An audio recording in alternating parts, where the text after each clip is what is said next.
Assalamualaikum warahmatullahi wabarakatuh. Perkenalkan, nama saya Risnawati Basituju, Stambuk A41120073 dari Prodi PG PAUD Angkatan 2020, mata kuliah Konsep Dasar PAUD, materi 9 dan 10. Hakikat pendidikan bagi anak usia dini. A. Hakikat pendidikan anak usia dini. Pendidikan bagi anak usia dini adalah pemberian upaya untuk menstimulasi, membimbing, mengasuh, dan pemberian kegiatan pembelajaran yang akan menghasilkan kemampuan dan keterampilan anak. Pendidikan bagi anak usia dini merupakan sebuah pendidikan yang dilakukan pada anak yang baru lahir sampai dengan 8 tahun.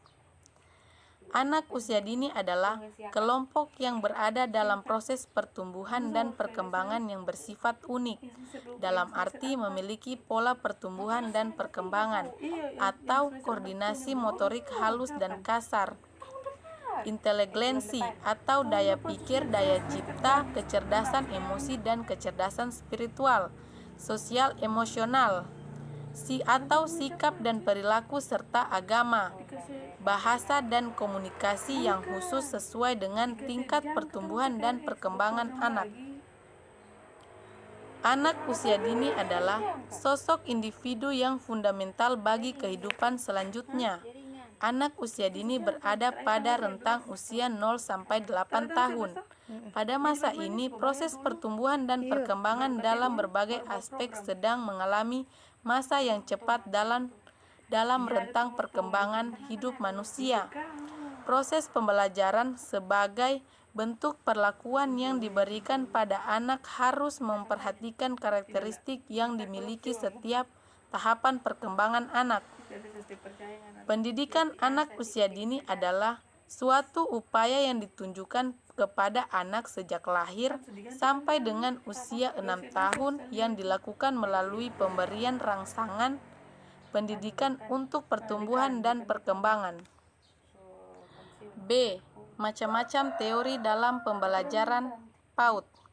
1. Teori behaviorisme.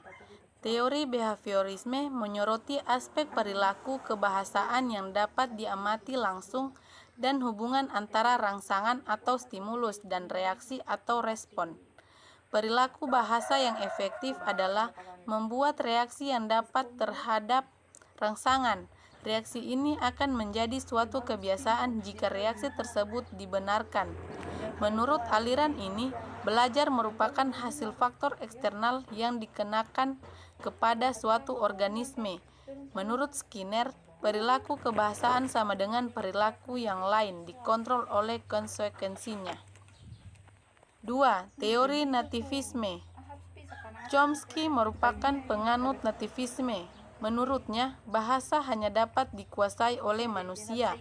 Binatang tidak mungkin dapat menguasai bahasa manusia.